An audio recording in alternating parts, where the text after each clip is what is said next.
Hey, welcome back. So if you're into 3D printers but haven't taken the leap into designing your own custom models yet, then this video should be extremely helpful. Today, I'll be doing an introduction to CAD using Fusion 360, and we'll be designing two simple models while showing the entire process in detail. This will probably be a pretty long video, so instead of getting in front of the camera and doing a long intro, I'm just gonna jump straight into it today. Alright, so let's get started. Now, I'll be showing how to model two different things today. The first will be an extremely simple example. I'll be recreating this washer here, except I'll be making it considerably thicker.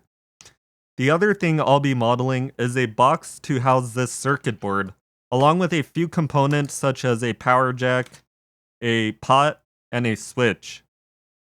Now, in order to take accurate measurements of physical objects, you'll definitely want to get some calipers like these. I'll leave a link in the video description to my Amazon affiliates link where you can purchase these. Purchases done through my affiliate link are the easiest way to support the channel, as I get a small commission for each purchase at no extra cost to you. So again, if you'd like to support the channel, using my Amazon affiliate link is the easiest way. Thanks in advance. Alright, so let's quickly explain how to use this. It's pretty straightforward. So first, turn it on and make sure it's closed all the way. Make sure it's also reading 0. If not, go ahead and zero it out by pushing this button. Now when we extend this, it works like a ruler. You can measure whatever object you want in here, and it'll give you the exact length in millimeters. You can also change the units to inches or fractional inches, but it's best to stick with millimeters for the most accurate results. Alright, so let's go ahead and measure this washer. So there's two things we'll want to measure on here. First is the total diameter across the whole thing, and we'll also want to measure the diameter of the inner circle, the hole in the middle. So let's first go ahead and measure the whole way across. So the diameter is roughly 13.5 millimeters. So we'll go ahead and take note of that. And now for measuring the inside of holes, you'll want to use these points up here at the top. So just put it in and extend it out all the way. And like this. And this is roughly 8.5 millimeters. So we'll go ahead and take note of that too. And those are all the measurements we'll need for the washer. So now let's go ahead and switch over to Fusion to start modeling it. But first, let's quickly go over how to acquire it. Now the full license for Fusion does cost money, but they also offer a free hobbyist license, with the main limitation being that you can't sell your designs. I'll leave the link in the video description where you can register for a free license. After registering, just download and install the software, which is pretty straightforward and doesn't take very long. It's a surprisingly small application. That's because it's a cloud-based app which has native support for Windows and Mac. It is possible to get it running in Linux with wine-based tools such as bottles, and I covered this in a previous video where I talked about my experience running productivity software in Linux. But as I've been using Fusion in Linux over the past few months, I found that there can be really annoying graphical glitches and interface issues that occasionally crop up. So while it is usable in Linux most of the time, it's not exactly consistent, which is why I'll be doing this guide on Windows today. Alright, so here we are in a blank project in Fusion. So, as you can see, there's quite a few different options and menus up here at the top. Like I said, Fusion is an extremely powerful piece of software, and you can do more than just creating 3D models for 3D printing. But we're just gonna stick with the basics today.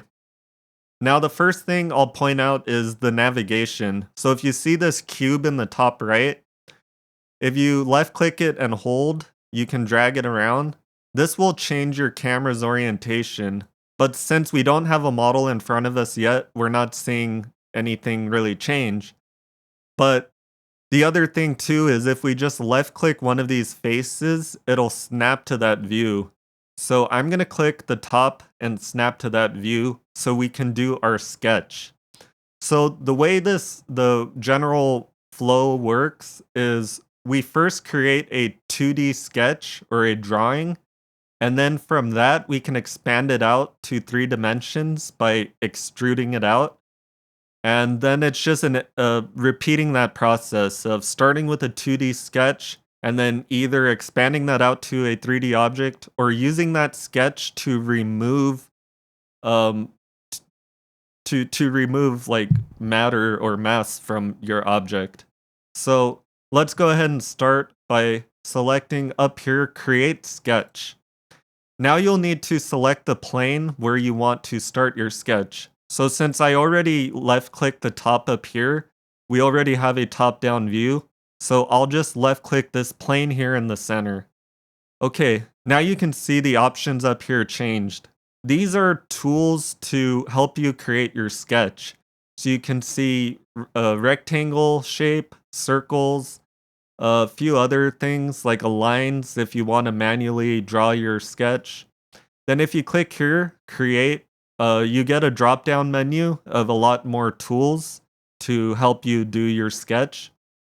But since we're doing a washer, we want to do a circle. And there's a few different methods of creating circles. The easiest one is the center diameter circle. So let's go ahead and select that. Now you'll need to select the center of your circle. You can place it anywhere you want, but let's go ahead and place it here in the center. So just left click. You don't need to hold. Just move your mouse out and you can choose how big you want the diameter of your circle. Or you can just simply type it in. So we want our total diameter to be 13.5 millimeters.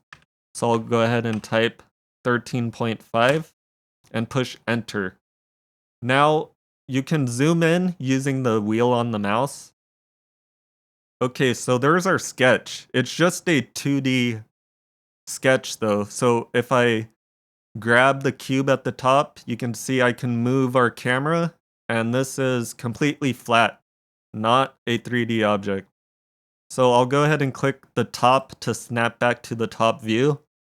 Now we're making a washer, so we now need to make the inner hole that we measured, which was 8.5 millimeters. So I'll go ahead and select the circle again up here. Now select the same center point as our previous circle, left click, and now I'll type in, we wanted this to be 8.5 millimeters. So you can see here, this is a sketch of how we want our washer to look like. So I'll go ahead and finish the sketch. And now we need to extrude this out to a 3D object. So if you left click, you'll see this is highlighting the outer ring, which is what we want to expand into 3D. If you left click here, we could select that center portion if we wanted to. If you hold control, you can select multiple areas. But again, we're doing a washer, so let's just select this outer ring. Now go up here to extrude. Left click that, and now we can extrude this out to 3 dimensions. But let's look at some of the options we have here first. So profile plane. Yeah, so normally you want to select profile plane, which means it'll start from your drawing instead of an offset where it would start in a different location. Direction. So we can extrude this out in one direction or two. And distance. So these are things that you can play around with, but so let's get straight to the point and extrude this out. So first I'm going to shift the camera a little bit to the side, and you can see this arrow here. So you can either left click and hold the arrow and drag it out. So you can see it's expanding in one direction up. Now if we wanted to expand it both up and down, that's where, two sides would come in. So now we have a second arrow we can expand like this. But we don't need to do that. We can just expand it in one dimension, in one direction, I mean. Um, so go ahead and go to one side.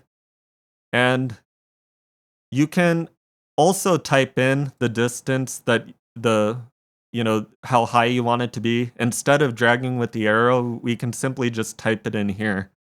So I think I want this washer to just be like 2 millimeters. A really, that's a lot thicker than the original washer. And push enter so you can see it's pretty much done. It was as simple as that. Now, we can save this as an STL file, but you can't do it in the normal save. So if you were to go up here to save, this gives you the option to save it to the cloud. I think you could save it to your computer too, but this will save it as a Fusion project. But we want an STL file to send it to our printer. So to do that, go to bodies here, and you'll see we have one body. Right click that, go to save as mesh. Now you'll see here we can select the format we want STL. Unit type, keep it on millimeter. And make sure refinement is on high for the best quality. Now just click OK. And we can go ahead and name it washer. And we want to save it to the computer. So I'll go ahead and leave that checked and click save. Okay, so now we can open this up in whatever slicer we'd like. So I have Cura here. I'll go ahead and go to File, Open Files, and search for our STL file. There's washer, and there it is. So now, you can just treat this like an object you downloaded from Thingiverse. Just go ahead and slice it and send it to your 3D printer. It's as simple as that. Okay, now let's model the box for the circuit board. Now this is a little bit trickier. You'll need to use your imagination a bit and picture how everything is going to be laid out in the box and then measure accordingly. So the way I see this laid out is the circuit board will be here. The DC power jack will be to the side here. And then the pot and the switch will be mounted on top of the box so we can have easy access to the controls. So, it'll be laid out roughly like this. So let's go ahead and try to measure how big the dimensions would be to accommodate that. So let's first do the length, then the width, then the height of the box. And then afterwards, we'll need to take the measurements of how big these components are so we can create the holes in the box that will allow us to mount them in. Okay, so let's first... So this is, sort of just estimating, but it's a skill that, you'll get better the more you do it. So I think if we laid it out like this, and let's give ourselves plenty of extra room. It's better to have more room than not enough room. So if we imagine the final length, I think it'll be something roughly around here. But we also need to take into consideration the thickness of the walls. So let's give ourselves a bit more room. Let's just round up to 100. That'll give us plenty of space on both sides. So let's take note of that for the length. And now let's do the width. So there won't be any components on the side here, so we can make it a lot closer to the width of the board itself. So I think something like this. We have plenty of room on both sides for the walls. And perhaps if we have some wires going along the side here, we might want to give ourselves a little bit more space.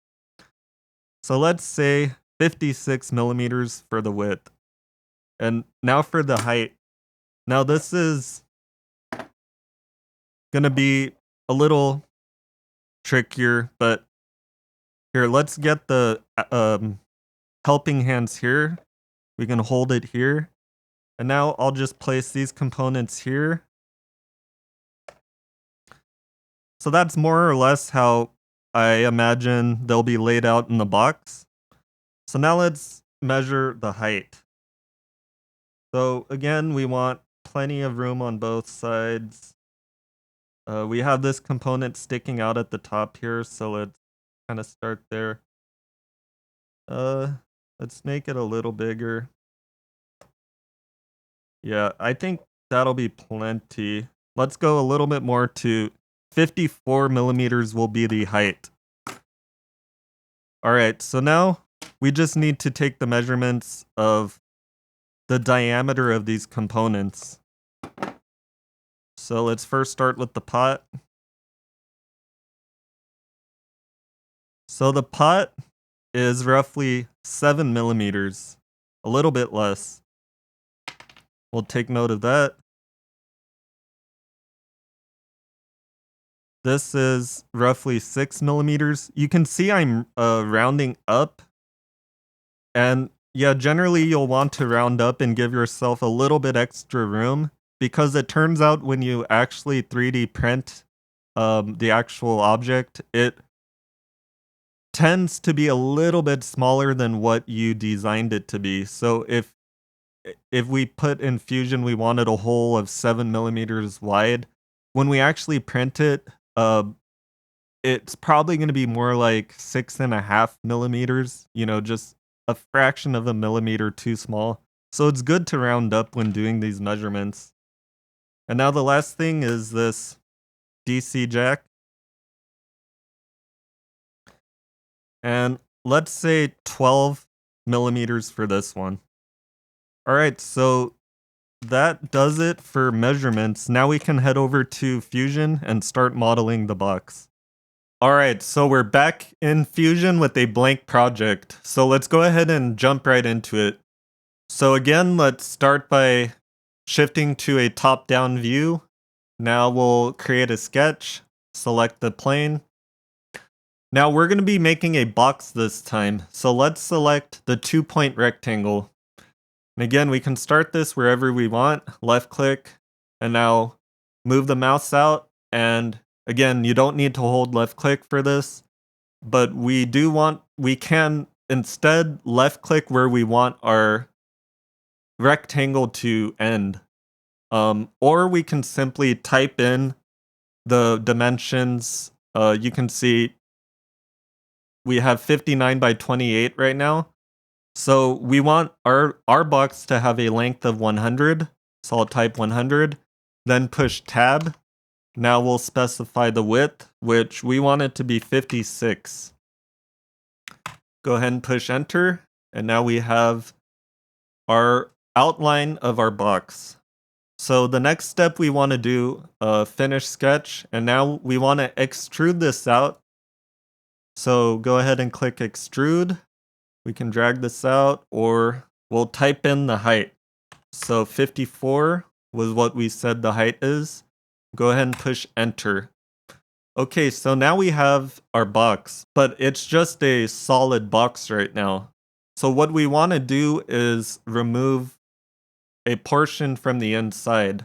So I'll go ahead and switch down to the bottom view. And now we're going to create another sketch. So click this plane here, and now we're going to create another rectangle inside this one. So go ahead and zoom in. Now, something to take note of is you see these squares here. Each one of these is 1 millimeter in length. So, you can use this as a guide to count like how many millimeters you want it to be. Now, we want our box to have walls that are probably around, I'd say 2 millimeters, maybe 3 millimeters, since we don't, unless you want to create something that's rugged, like if you're expecting your box to be outdoors and it might get beat up a bit, well then you can make the walls thicker, let's say 4 or 5 millimeters. But in this example, I'm just going to make a assume that this box is just gonna stay indoors and not really see much abuse. So I'm gonna start here. My point, our new rectangle. You can see on either side here is 2 millimeters, and in this direction it's 2 millimeters. So that's how our walls will be. Now I'll extend this out all the way to the other side and count 2 millimeters in. So there's where my rectangle will stop. So this is the inside portion that's going to get cut out. So I'm going to go to finish sketch. Now let's grab this sketch we just drew. And now we're going to go to extrude. But this time, instead of expanding out, this is going to build on top. Instead, I'm going to drag it in. And you can see now it turned red. And the operation changed from join to cut. So we are essentially erasing this section from our box. Now, so we made the total height of this box to be 54.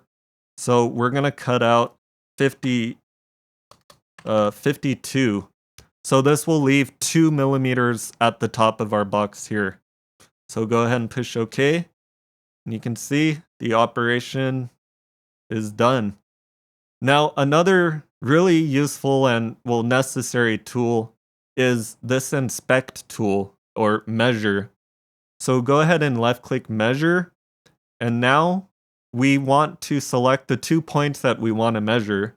Or you can just select a single point or a feature to get details on that. So let's say we measure this corner here. So you can see it gets highlighted and now it's blue. So now the measure is telling us the length of this line here. And you can see a 1 is showing up here. Now, if we want to, we can select a second feature. Let's say this corner on the other side. So now you can see this is 2, and it's giving us the distance over here. It's giving us 52 millimeters is the distance between these 2 points.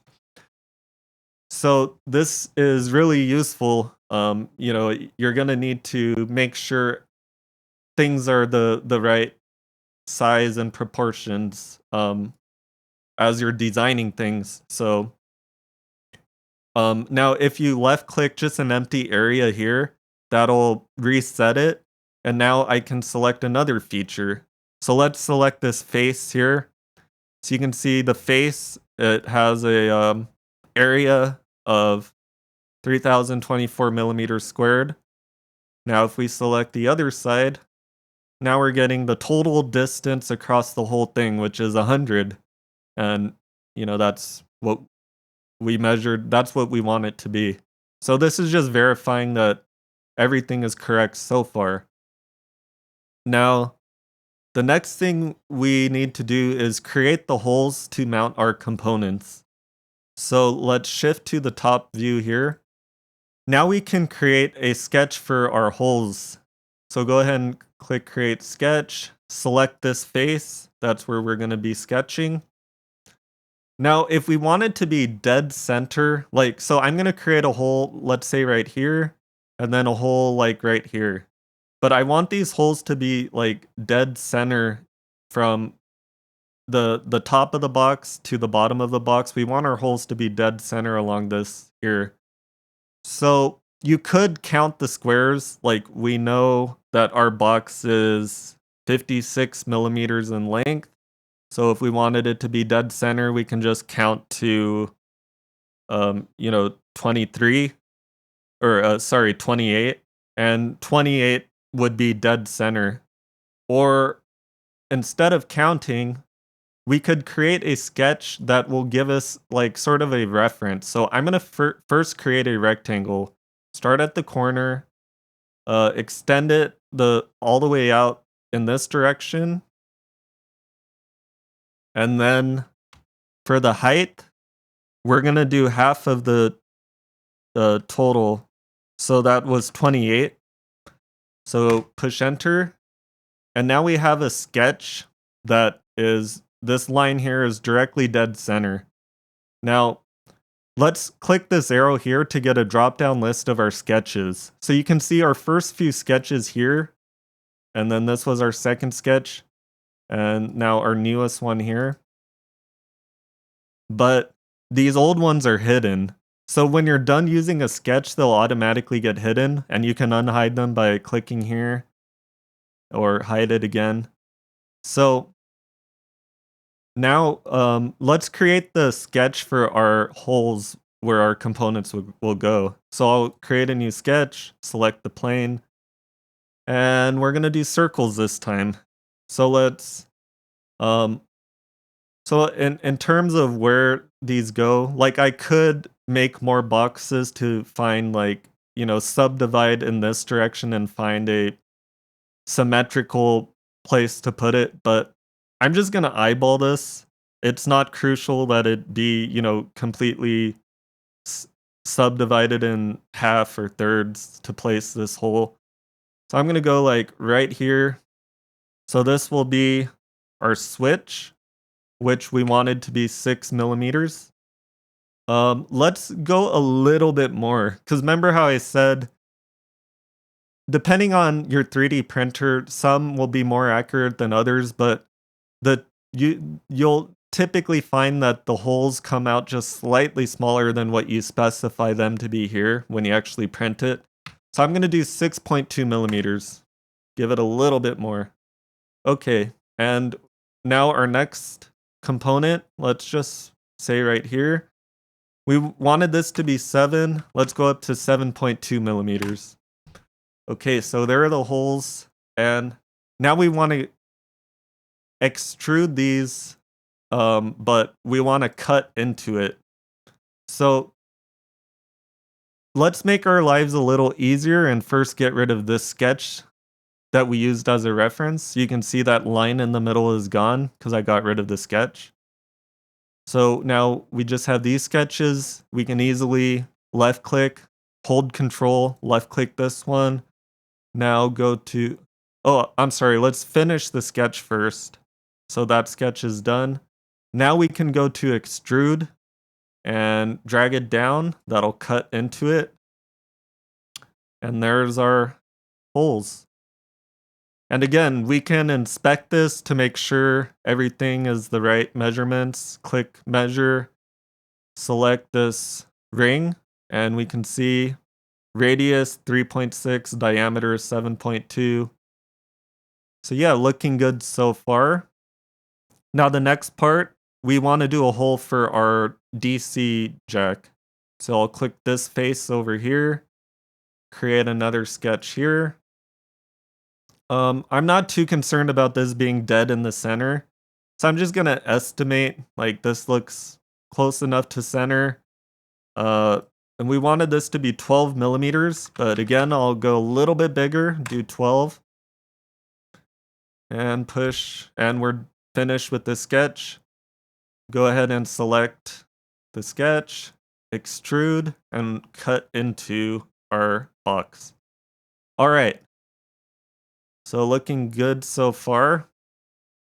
Also, to pan around, you can hold the middle mouse and move. So if you hold the middle mouse button, you can move it around like this. Again, to get a different camera angle, just hold your cube and you can move it around. So yeah, the next thing we need to do is create a cover, a bottom cover for this. Now, this bottom cover is obviously going to be a separate object than this one. So there's a few ways to approach a lot of these things. The way I'm going to approach this is first, let's create another sketch on the bottom here. So create a sketch on here, and it's going to be the entire size of our box. We want our cover to be the same size. So there's our sketch. Go to finish sketch. Okay. Now let's grab our sketch that we just made. You'll find that sometimes you have to, like, your sketch is split up by the features that are already existing on this plane. So I left click that, then left click this middle section while holding control. Now both are highlighted. Now we're going to extrude this out, and we want our cover to be the same thickness as the walls. So I'll type 2. Let's go distance 2.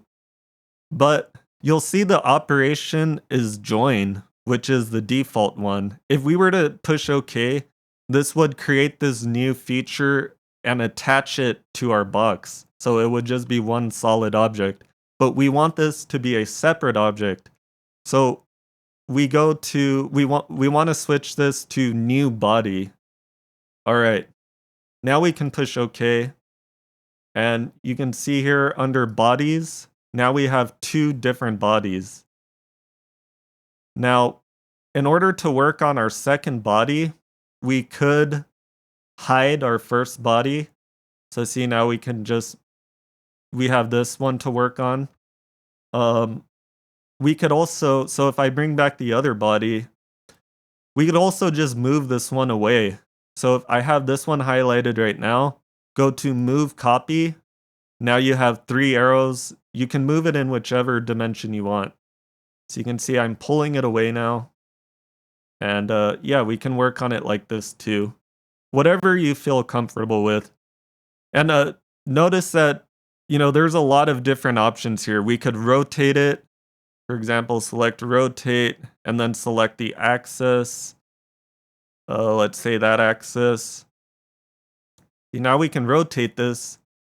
So there's a lot of options here that we can play around with, but I'm gonna cancel this. I don't want to rotate. Well, actually, okay, go back. There we go.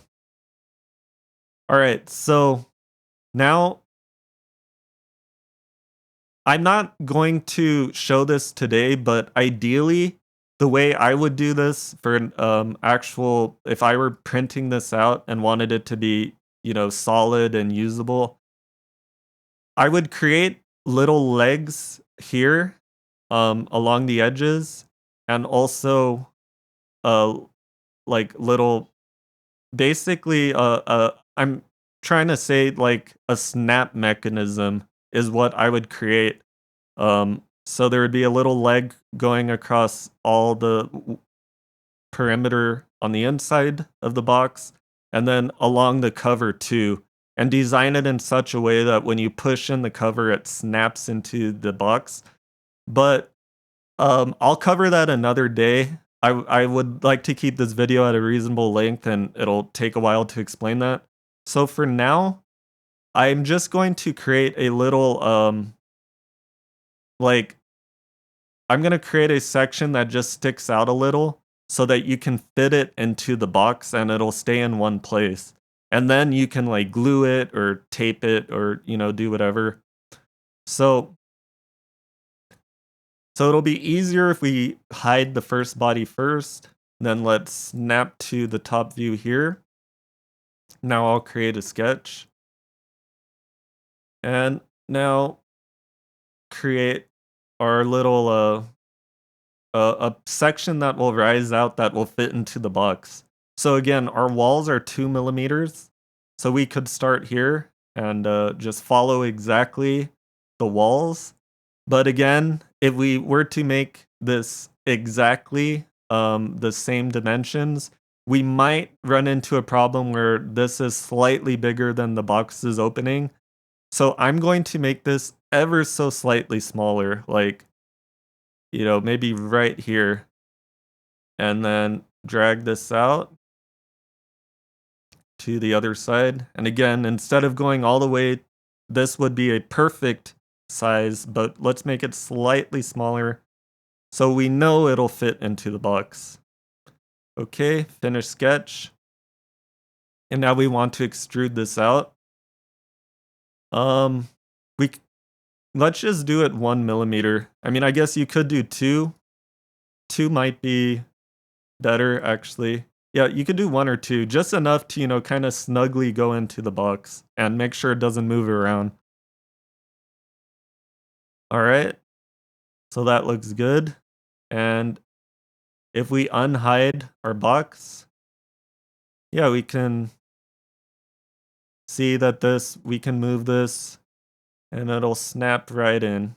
Well, it's not going to snap in, but it'll fit in place there. So yeah, that just about covers it. Well, there's one last thing I wanted to show.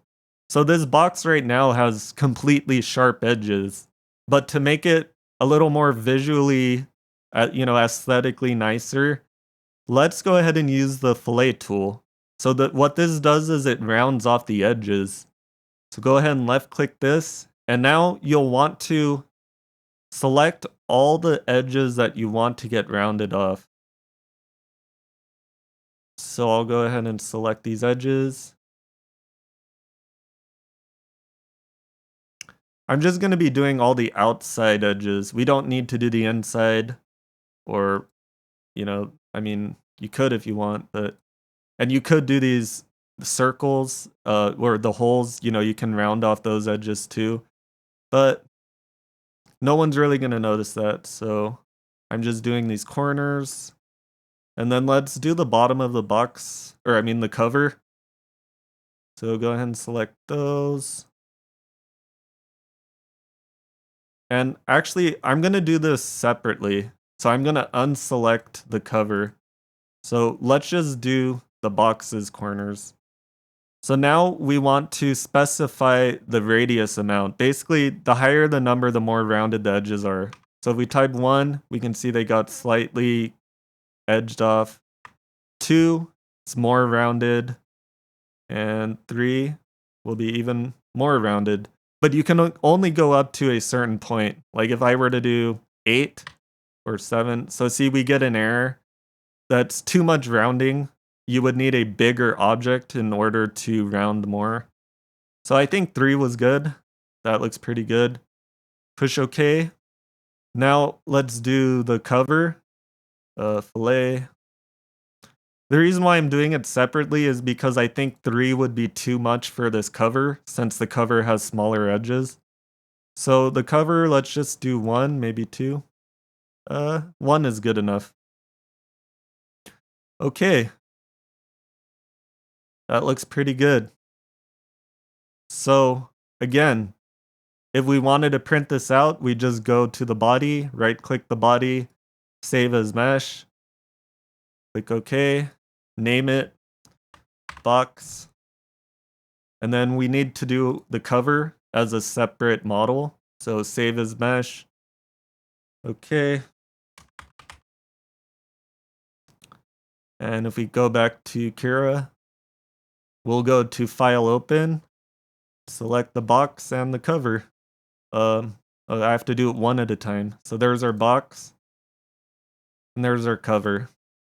And of course, the same rules apply with any model. You wouldn't want to print it like this because there's 90-degree overhang. So you would want to print it like this. And that's something else to keep in mind too when you're designing your models. You need to think of how it's going to be printed. And again, like, I'm sure you know if you're watching this, 3D printers can't handle 90-degree overhang. So keep that in mind when designing your models. Now, also, this whole process is an iterative process. Chances are you're not going to get it right the first time, and you'll need to, after you print it out, you'll see what works and what doesn't. And then you'll need to go back to your model in Fusion and make the modifications you need to do. So let's say we printed this out and it turns out this hole on the side here was just a bit too big. Like we have too much play and we want it to be snugger.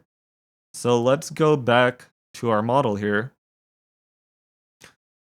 So again, there's a lot of different approaches to how you want to do this, but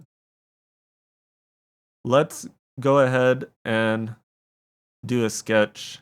And now, if we wanted to do this slightly smaller, so place the point in the center, select, your diameter. Now, I know 11 is too small for our component here, but just for the sake of an example, let's type in 11. So now we have our new sketch, and we'll need to fill in the area between these two sketches. So actually, so let's do another sketch that gives our total the old, like we could bring back, actually let's go back. So we still have the sketch we just made, but we want to bring back our previous sketch also when we originally did this, because then that will allow us to select the difference between the two. So you see now, there we go. So now I have selected the area in between our two sketches, and so go to finish sketch, extrude. Now we want to extrude this down by -2, because that's the thickness of our wall. Make sure it's join, push OK, and there we see it's now filled in. So if we hide these sketches, yeah, now it's our new smaller size. Now let's say we wanted our box to just be larger in general, like let's say the width and the height, we wanted it to be proportionally larger. So what we can do is go to click our body, go to modify and scale. So now we can choose the percentage we want to scale it by. So if we wanted to make the whole thing twice as big, we'll do a scale factor of 2. Now the whole thing is twice as big. Or if we only wanted to make it bigger in certain dimensions, we can specify that with non-uniform. So now let's say we wanted it to be 10% bigger, longer, and also 10% wider, but we want the Z height to remain the same. So that's how we would do that. Push OK. And then of course we would need to do the same thing to our cover here to match the size of our box. So yeah, that just about goes over everything I wanted to do today. Again, there's lots and lots of more options here.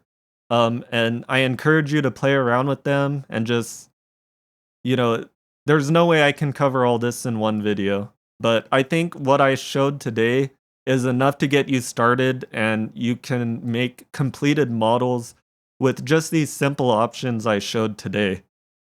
Now I know I didn't actually print anything out today, but hopefully these 2 examples still served as a solid introduction to CAD. If you found this video helpful, then be sure to give it a thumbs up and consider subscribing to the channel if you haven't done so already. Also, feel free to drop a comment if you have any questions. I'll probably be doing a follow-up video to this one at some point in the future, and do a more advanced model where I actually print it out for a project. I've got quite a few projects lined up for the channel, so yeah, I'll definitely be returning to CAD in a future video. But anyway, that's all for today. As always, thanks for watching, and I'll see you in the next one.